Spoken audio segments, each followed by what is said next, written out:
A Message to Scott Carton, Chapter 9. He couldn't work out whether the sound was in pain or anger or fear, but the noise made Baz drop the mag he was holding, and it shattered across the floor.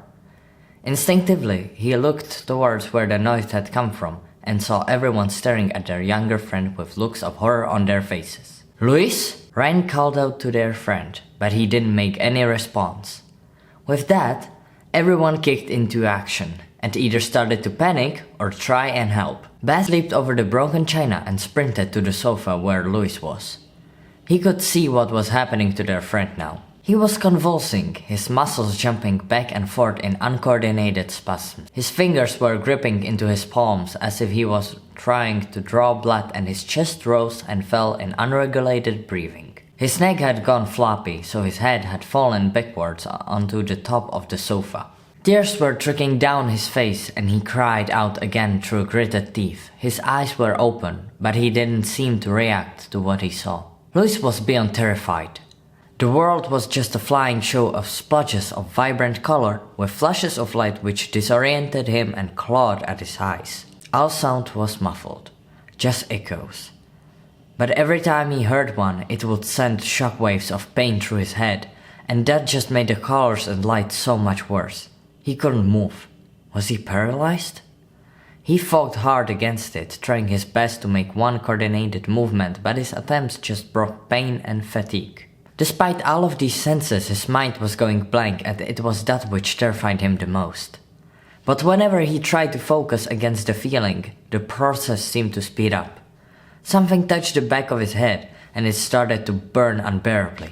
He attempted to call out for help. Rhys gave a muffled cry as Baz held his head upright. Ryan was freaking out beside him, crying as much as Rhys was. Will was racking his brain for what to do if someone was having a seizure. He was a father, and like most fathers, he had gone on a frantic search of everything a parent should look for to protect their kid. He looked up at Louis' face for a moment, seeing the raw pain on his face. Will held onto his younger friend's convulsing shoulders while trying to come up with some sort of plan. Something was pinning him down. It didn't want him to recover. Louis shook and trembled as a feeble attempt of trying to get those hands off of his shoulders. They were burning him. They were hurting him. He yelled in pain. Rhys grimaced as his younger friend gave another shriek. "Does anyone know if this has happened before?" Will questioned. The people who weren't panicking shook their heads. "Then call an ambulance!" Way ahead of you. He barked. The Scotsman replied, staying as calm as possible. He dialed 999 and pressed call before bringing his mobile to his ear. There was no call sound, no beeps, no dial-up noises. And then there was one beep. The call ended. He looked at his phone screen almost in a daze and saw the empty bars at the top corner. There was no signal. He reported this to the others. "Landline!" The musician ordered, and the Scotsman rushed over to the phone. "Ryan, are you going to make yourself useful?" The musician instantly regretted saying it like that, but he got the message across. Ryan stopped pacing and looked at Will with puffy eyes. He gave a startled nod. "Move the table away from Louis." Ryan began to push the table away, causing the ornaments on top of it to rattle. "Pull yourself together. Pull yourself together, Ryan.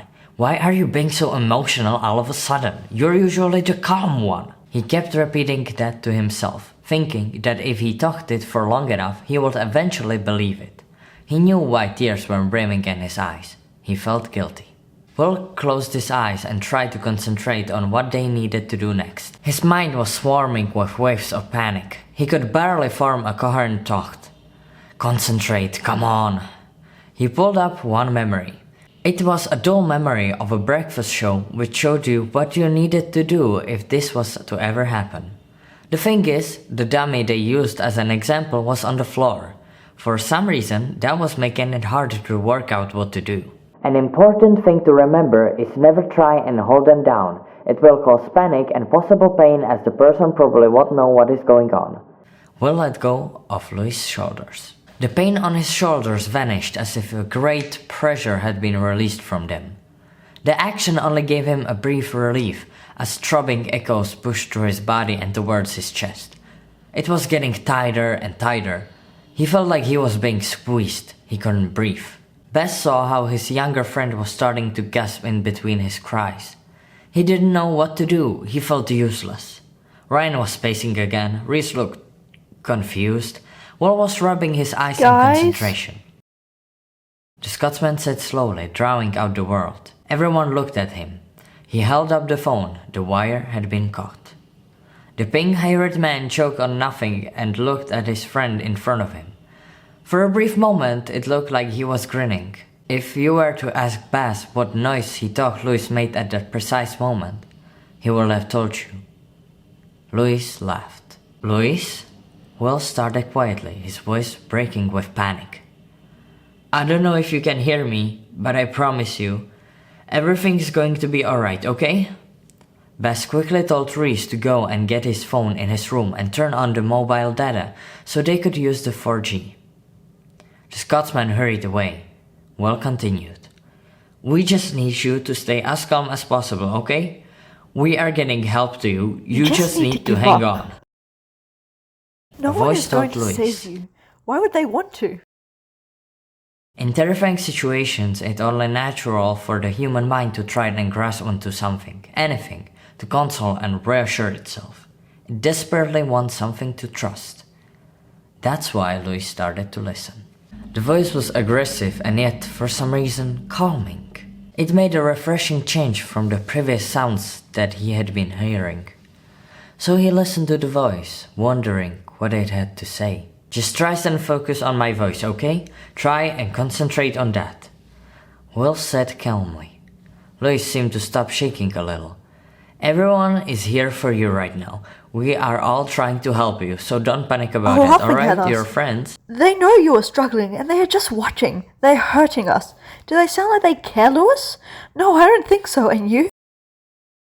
Are going to be okay. Keep listening to me. You're doing fantastic, alright? Just keep calm and everything is gonna be okay. Rhys called from Baz' downstairs bedroom. Will groaned in annoyance and looked at Baz. Baz looked at Ryan. Power cut. They said at the same time. The situation was getting worse and worse. You two have to keep talking to him, okay? Will instructed the Ryans. We need him to stay as calm as possible. Baz nodded, not letting go of Louis' head in fear he would start to choke again if it wasn't held upright.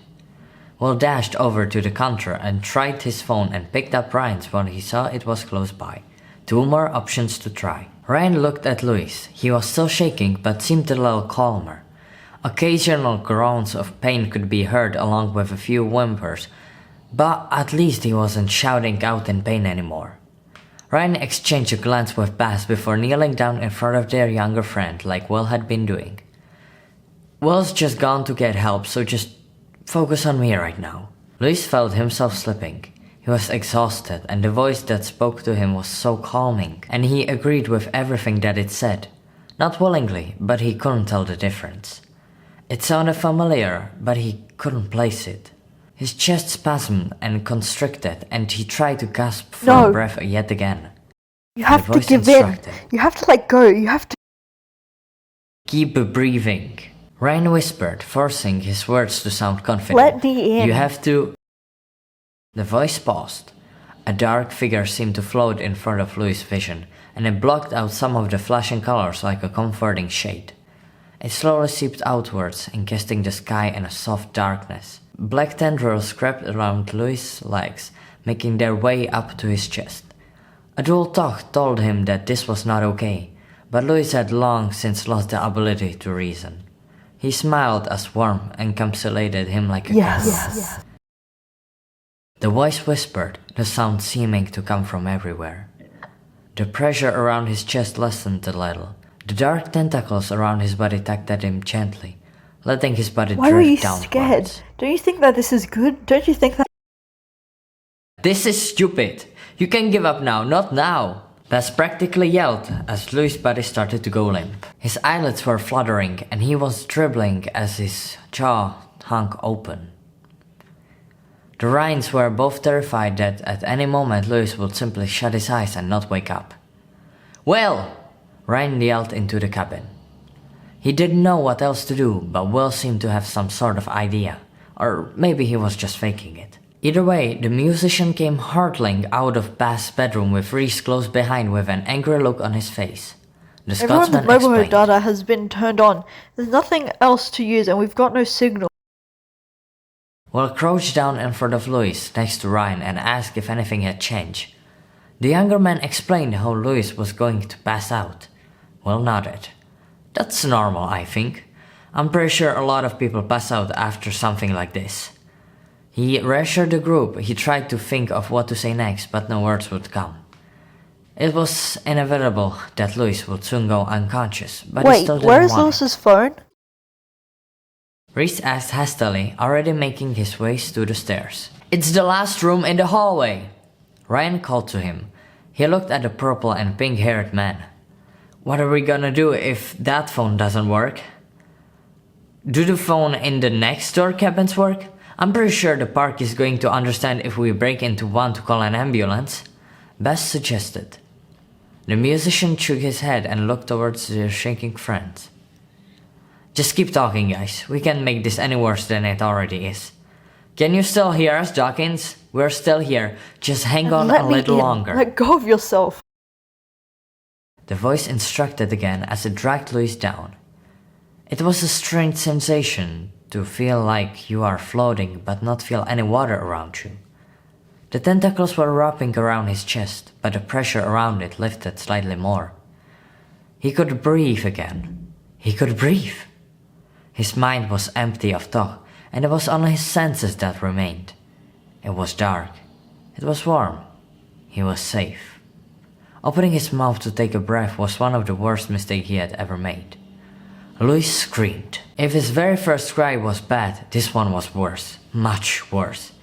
It was a sound of pure pain.